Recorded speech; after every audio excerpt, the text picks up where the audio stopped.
Hello, hello, my friends. My name is Josh, and you are now watching Parables of Josh, where we discuss the stories of life and the psychedelic nature of reality. Today, I want to talk about something that's become a topic of discussion quite frequently over the past several years for myself and many other people who I know. I've talked with a lot of people when they're in moments of grief, anxiety, fear, when they're struggling in life. And there's one thing that comes up a lot that people talk about, and that is the feeling of being in prison, the feeling of life being its own sort of prison cell. And the more I sat with this and the more I thought about it, this is actually a wonderful framework to have. Right now, if you're feeling trapped, if you're feeling lost, if you're feeling afraid, alone, and like the odds are stacked against you, then it may seem as if you are currently being imprisoned in your life. And what do we all love? We love a good prison break story. So, this is actually the perfect framework for you to change your life. I guess we'll start out in talking about, in Prison Break, there's a lot of themes. There's the moral ambiguity of justice, there's the teamwork and ingenuity that it requires to get you out of your prison. And then there's also a bunch of kind of nuance to each of those processes or subject matter. So I guess we'll try keep this really organic. I'm not gonna go scripting anything. I'm not gonna reach into any bag of fucking prompts. I'm just gonna talk to you guys about this concept. I used to be a heroin addict. 11 years ago in December, I was a heroin addict, and it's no 12 years ago. Wow, time is flying, dude. Holy cow, that's kind of well. Here's the thing. I was a heroin addict, and it was a prison, but it was a prison that I had built myself, brick by brick. I was the warden, I was the guards, and my suffering ultimately was illusory. It was something that I thought was this external thing that was pressing upon me, but it was actually internal the entire time. But nonetheless, it felt like a prison.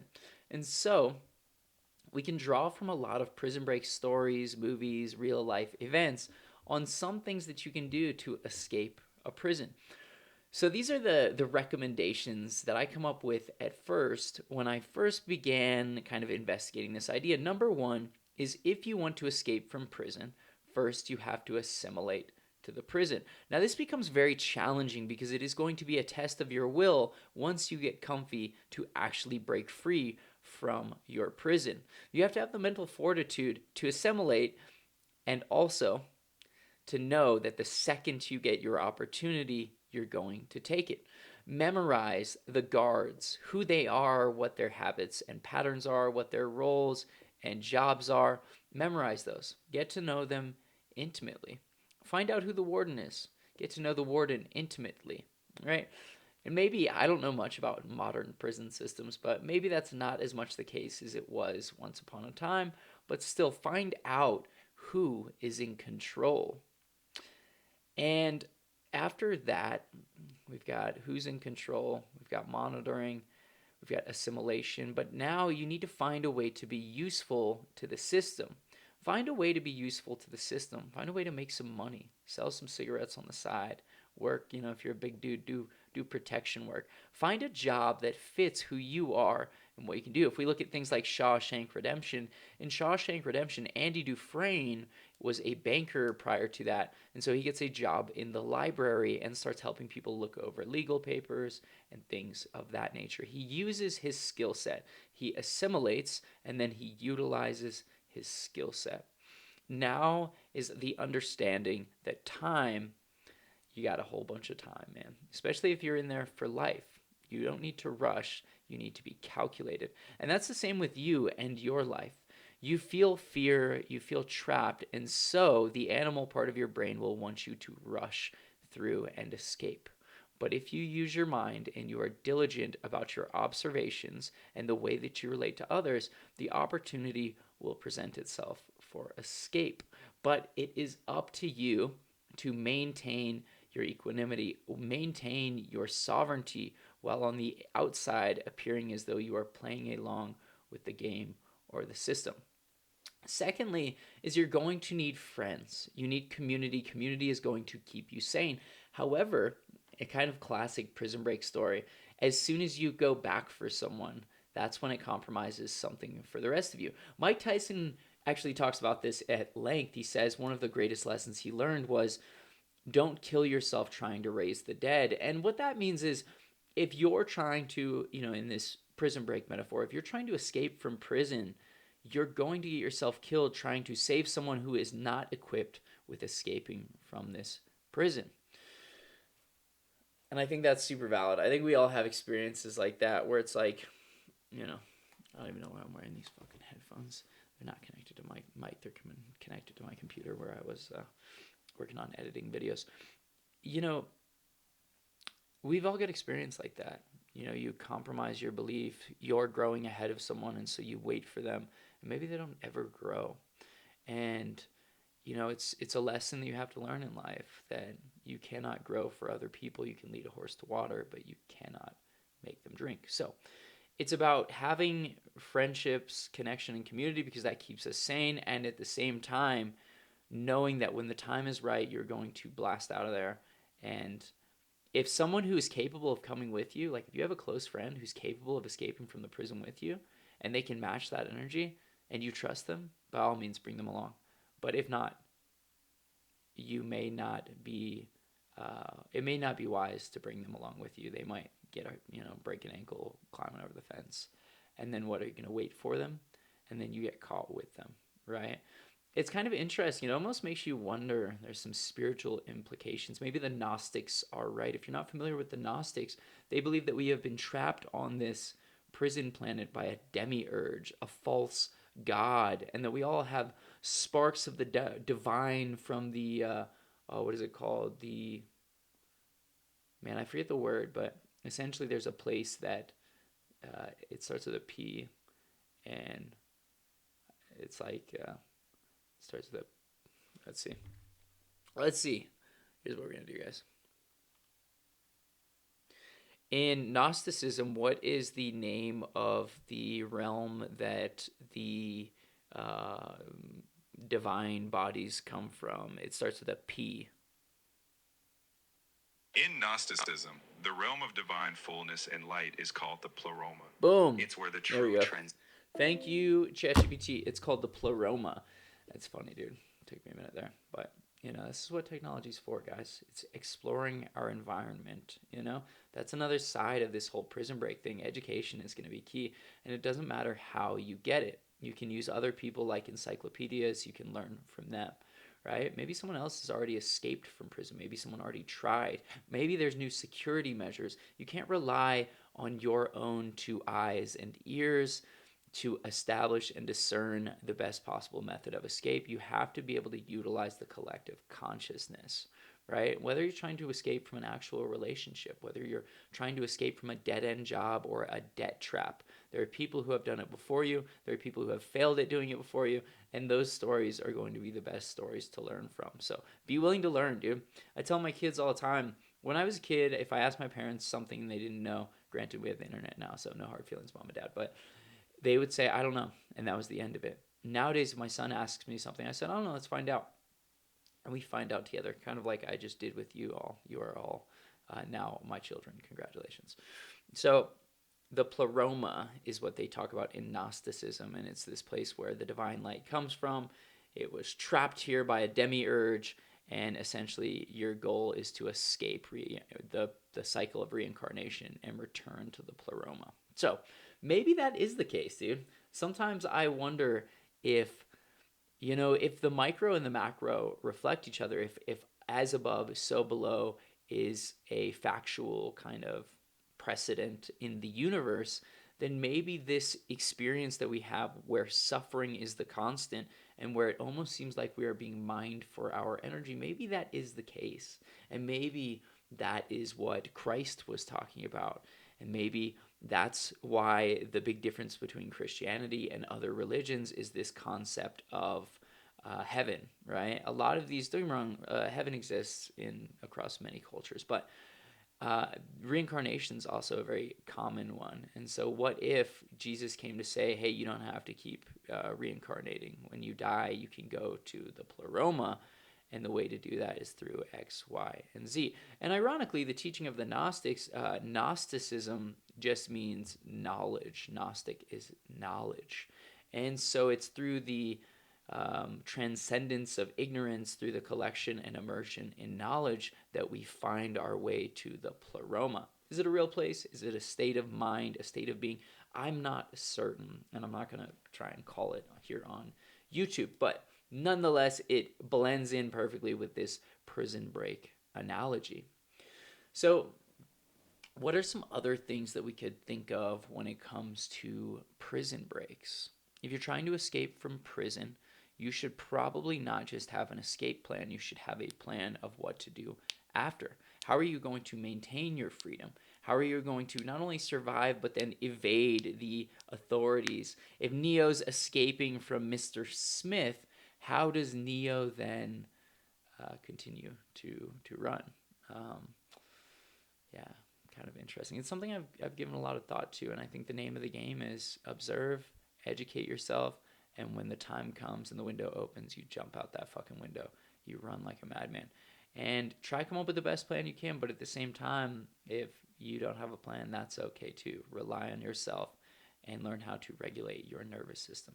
Oftentimes in life, our success is contingent upon our ability to navigate the emotional side of things, right? It's like I was a heroin addict, and I used to smuggle heroin um, in Colorado, in not very large amounts, like 10, 20 ounces at a time.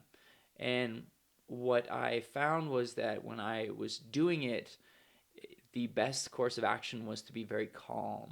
And I had watched that movie Blow with Johnny Depp about Boston George a long time ago, and he talked about how every time he was going through airport security, he would think of like a sexual experience and it would calm him down. And I started doing that when I was like 19, 20 years old, where I would just think of a sexual experience, calm me down. Definitely had my head in the gutter quite a bit, but I was able to regulate myself, right? So whatever means of regulation you have, now I have things like breath work, mindfulness, all of these other tools.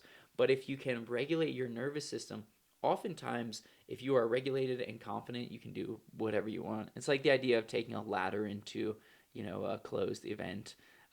They see a guy with a ladder. They're not like, oh, let me check your credentials. They're like, no, why would someone bring a fucking ladder here, right? And that's kind of the way it works. Granted, also, if you're buying a ladder to sneak into a music festival or something, the ladder probably costs the same amount as the tickets to the festival. So they're like, why would you do that? But maybe you already have a ladder. I don't know. Nuance, guys. That's what these ideas are. It's nuance. Also, you have options as far as like chemical distractions. How many people I've read a lot of prison stories. I was actually just reading. Let's see, do I have it in here? Yes, right here. Boom. Danny Trejo. Danny.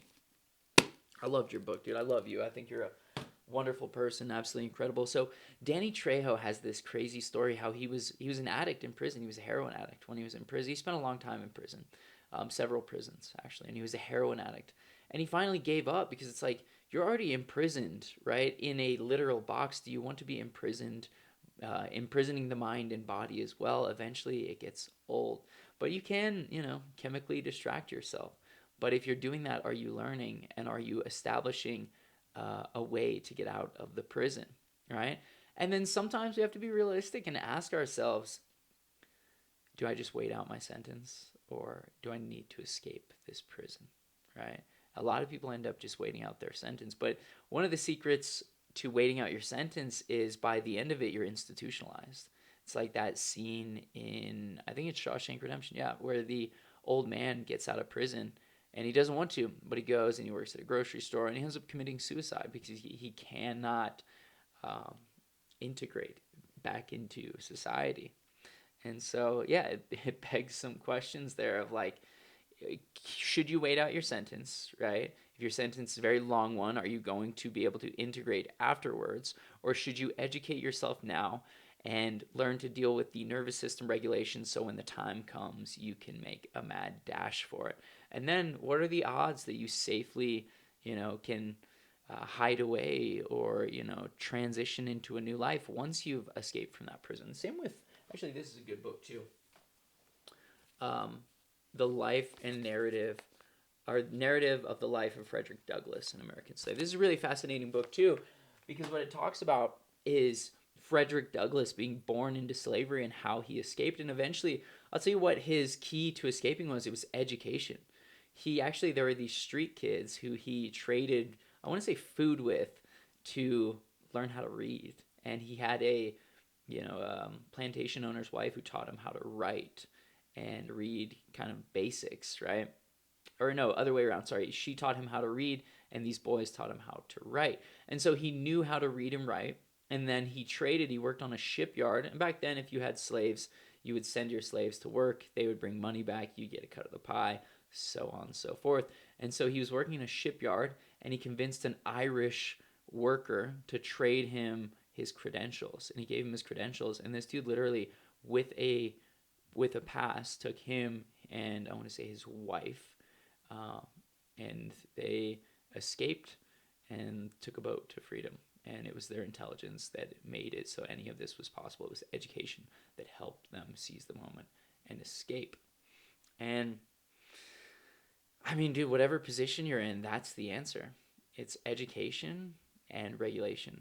Education, nervous system regulation. You can, again, chemically distract yourself all you want from the fact that you're a prisoner or a slave.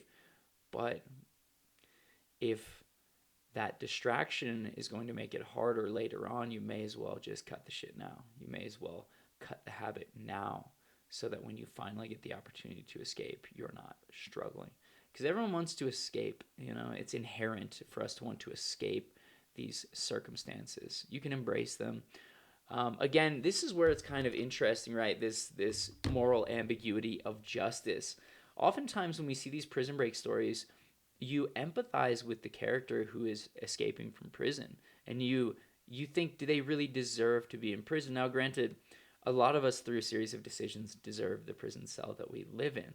A lot of people who are in actual prison deserve the prison cells that they live in. Yeah, what's up, buddy? What do you need help with, sir? Okay, buddy. Can you give me 1 second? I'll meet you upstairs, okay? All right. So this has been a video about Prison Break. I hope it gives you something to chew on. That was my son. He wants me to go open a jar of peanut butter. If your life is challenging, if you're struggling right now with your experience, your identity, just try and keep in that framework, right? Get to know the warden, get to know the guards, get to know their roles, find a way to be of service to the community so that you can receive value, so that you can lay low, and when the time is right, you can escape.